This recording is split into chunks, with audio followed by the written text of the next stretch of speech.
All right, another Vikings update here on my Facebook page, Brad Williams. We're alongside of Nathan, and I tell you what, last week we were trying to shed a little love to Cousins, and look who got bit right in the tail. Yeah, like you said, this week we're going to give a lot of love to Aaron Rodgers and them Bears. Man, Right. Look at them Bears. Jared Goff is on. Oh, how about the Bears? Oh, the Bears. I just love the Bears. Yeah. No, that came back and bit everyone. You know, honestly, you thought, boy, there might be some fireworks. A lot of big offensive plays, and instead it was like we tripped over ourselves after the first drive. I mean, we went into the locker room and drank the stupid juice, and Right. that was the definition of a team loss. Right. From the coaches down to the water boy. That was a cumulative loss for everyone. Just like the week before was a complete team effort, right? We just destroyed Seattle. Right. Then you come and you just absolutely get destroyed. So I don't know which team we got right now, Brad. Right. That's what I can't tell. You watch the highlights, you watch the game, you look at it over again, and are we 1-3 or should we be 3-1? This team is so inconsistent. Right. And Zimmer has not lost the team. They still believe in him. You listen to him talk, and Right.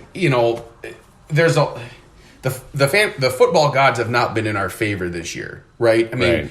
we've missed kicks. We've got some calls that have gone against us that we just, and then we just can't seem to get over ourselves. It's like we get down on ourselves and, like I said, trip over the goal line every time the wrong way. So I don't know what to tell you. Well, that was definitely one to definitely put in the rearview mirror, but here the Vikes sit at 1-3. I guess you got Detroit coming up, but I don't think that's a given either at this stage. No, I mean, it's a good thing we got the Motor City Kitties coming in, as Paul Allen would say, because if ever there was a game to bounce back and get some momentum, it's against Detroit. But I guarantee you, I don't know. If we come out and we lose to Detroit, I don't care if you lose on a last-second field goal or not, I don't think Zimmer's there for the next week because we got a bye week coming up pretty soon here too, and I just don't. You can't start off 1-4, Right. and not have some sort of ramifications, Right. Like we were talking before we jumped on here, there was some coaching things that could have been done. Right. We've got the best fullback probably in the NFL at C.J. Ham. What's his nickname? The Hammer. The Hammer. Yep. And what do we do with him? Send him out on pass routes. If Myles Garrett is destroying our left tackle, destroying him, put him out there and chip him or help. Keep him in. I do not understand. Some of that is just, you can't expect anyone to win against Myles Garrett. You've got to help him. And I know, sure, sometimes you got to hold your own, but at the same point, if Kirk Cousins has time, Kirk Cousins has proven to be a good quarterback. He can pick apart a secondary. He can go through his reads. We've got probably the two best route runners in the NFL in Jefferson and Thielen. If they can't create separation and beat one-on-ones or split a double team or something, we've got trouble. Right. So run a three-man route for once. Keep everyone in and block. Give Cousins some time, but Cousins also missed some wide open throws. So, like I said, I'm not sticking up for Cousins. It was a completely poor effort by everyone involved. The refs didn't help us out. There were some pretty shady calls on that. We stopped them on 4th and goal, and then they threw some kind of bogus call on Kendricks there, which I still don't think was a holding. And then the end of the game there, Thielen basically got boxed out on a pass that wasn't even really a Hail Mary, what I mean? And right. So either way, we still played absolutely just like crap. Right. And they better come out this week and they better play really well. Like I said, or there's going to have to be someone's head's got to roll after that. Otherwise. So I'm watching other games, and you look at especially some of these younger coaches, these Sean McVays, can't think of the guy for the Chargers off the top of my head, but a young guy.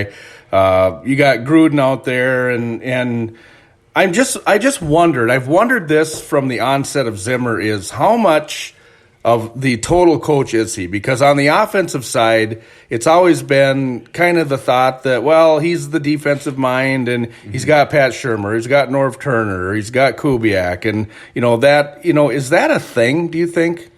You're talking getting rid of Zimmer or Right. Well, I'm just saying. saying if how much of this is like, does he need to have accountability on that side as well? Well, yeah, and I think he gets a pass for a lot of this, in my opinion, right? I mean, when was, he's got to be on the hot seat. And I haven't seen one article yet this week where they're like, boy, Zimmer's kind of on the, sure, there's a lot of time to recover, but we've been saying that since the first game of the year, right? Like, at some point, you're going to run out of time.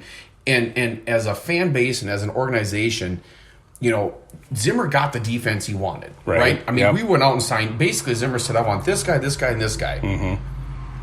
And we're still playing like crap on defense. There's flashes of it. And then there's, let me throw this to you. If, say, we do lose, do we hire Kubiak as our offense or as our head coach? You talk about the next young mind in the NFL. Yeah. I mean, he's probably going to get a head coaching job at some point. Yeah. Is that a thing? Do you think Clint Kubiak, or is it Clint? Yeah, it's Clint Kubiak. Clint, yeah. Yeah. Do you think he? Yeah. Do you think he should get a run as a coach? I mean, a dude is only like 30. I mean, he's probably younger than I am. So I don't know. Does he get a shake? Do you start with him? I'm just saying. I think Zimmer's gone after this year, regardless, right? Yeah. Especially if they don't make the playoffs, he's got to go. You got to start over. Right. Well, Yeah, no, I do. I mean, I'm like at that point, it's like give somebody a shot at it. I don't know. I mean, I like Zimmer as a person. Initially, it was great when you were kind of winning, and Zimmer was. I think the league has figured Zimmer out, and Zimmer hasn't changed. Right. Look at someone like Andy Reid. Like in Philadelphia. Right. He's always had pretty decent quarterback play. Donovan McNabb was no like Hall of Famer by any means, but he's changed. He's adapted and he's changed, and he took, that Kansas City team and has morphed it into a perennial superpower. Right. Zimmer just doesn't feel like we've adapted or changed, and I just don't know if he can. And I don't know. He's tried to be a nicer coach this year. You look at it, it sounds like he's worked more with the players on a one-on-one basis. Mm-hmm. He's not quite such a hard ass, but at some point, you can't not make the playoffs in the NFL for a number of years and then expect to have a coaching job. It just doesn't work that way anymore. Right. No. So, I mean, I don't know. And what are we going to do then? I mean, everyone wants Cousins gone. Right. Well, do you want Zimmer working with Kellen Mond or whoever said quarterback is going to be? Right. I don't know. So, biggest thing is it's, I guess like Bill Belichick says, it's on to, not Cincinnati, but it's on to Detroit. On to Detroit. If you win and you're 2-3, great. I saw a tweet. They said, honestly, we thought there was a chance, we knew all along that coming out of this 4-game stretch, we could be 1-3. Okay. Right? Now that we're 1-3, everyone's like, oh my gosh, So, I don't know. Does the schedule get a whole lot easier? I don't know. But we better be 2-3 after Sunday because you shouldn't lose to Detroit right now in any aspect of the game. Well, win a crap load of games and we'll leave you the hell alone. Right, yeah. If they win, like I said, it's all fun and games when everyone's winning.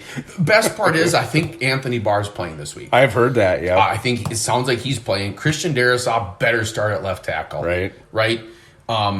Hill can't, the poor guy got destroyed last week for whatever. He's not been great all year. Right. You drafted Darrisaw. He's supposed to be your left tackle of the future. You play him. You play Anthony Barr. Maybe we get a little spark and it's a go. The other thing I'll say in the offense, why don't we throw the ball deep? Mm-hmm. Like, what's the last time we threw a ball in the air over 35 yards? Right. It's been a lot of crossing patterns and 20-yard stuff, but why not just rip the cover off the top sometime? Let Jefferson run. Right. I don't know. Yeah. That's another thought. Stretch the field. At some point, what do you got to lose? Right. And then just finally, we talked about that New England game. Obviously, that boy Brady. That was a fun game. It was it was in the rain, in the elements, and the hype of the whole deal. And I didn't realize it because I don't pay probably as much of attention to some of the national stuff as you do. But I didn't realize they were without Gronk, and then Winfield goes down, and they were kind of dinged up the Buccaneers, that is, but. Kind of a cool chess match either way. Mm-hmm. That was fun. To watch Belichick and Brady kind of, it was funny at the end of the game. You both knew exactly what they wanted to do. Belichick didn't want to give Brady any time left, and Brady was trying to do the same thing to Belichick. They were working. They knew exactly what the other one was doing, I think. Right. Like, the best part would have been if Nick Folk makes that field goal. Right. There's 57 seconds left, and Brady has 2 timeouts. Yeah. That would have been, you're looking for a dramatic end. That was sort of anticlimactic, to go to the kneel down. I would have loved to see Brady have to fight up the field to win it in the rain on a field goal in Foxborough. You know, how many times has he done that in his career? Right.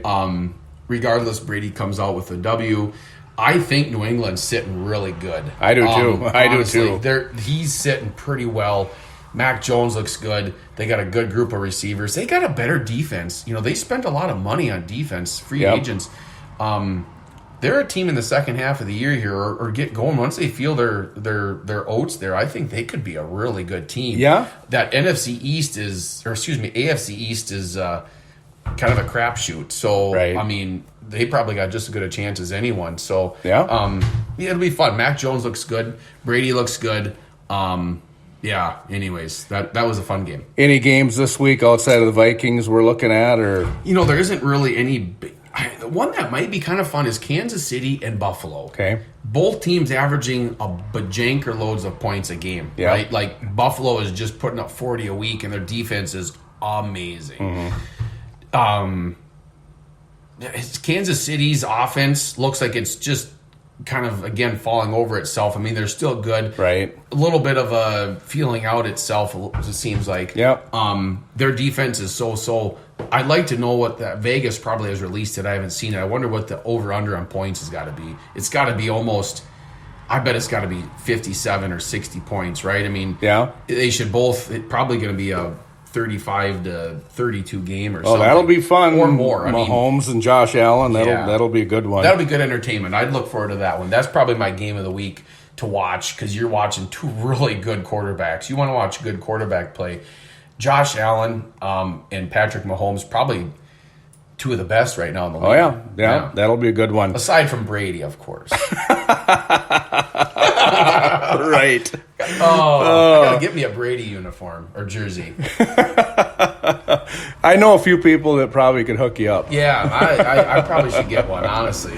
All right. Hey, we're at Mid-Central Equipment when we do this, so bring some love over on this direction, and Nathan will help you out if you need anything, at home or on the farm or... Oh, I think I see your wife coming. We better get back to her. We better keep going here. She's listening. She said it was our fault we lost. So okay, well, it's and then she wants a free 0 turn. So Vikings got to quit sucking. Can I ask you a personal question? Sure. Does she have a 0 turn at home? No, she doesn't, but she says she wants to. Okay, well, I am just going to tell you that is wrong. Well, we got a good rider. It's not like we're driving like a 1989 MTD. Okay. But she wants a 0 turn. So honestly, I'm sorry, Christy. Maybe, Christy, and I don't know, you can throw some commission at me if you want to, but there's a little thing they're doing over here. It's called pre-order. So I don't know, maybe you might mention it to somebody you know. Probably so. Everyone's probably just saying right now, I'm just too damn cheap. So. Oh, we're both in trouble. That's good. When aren't we?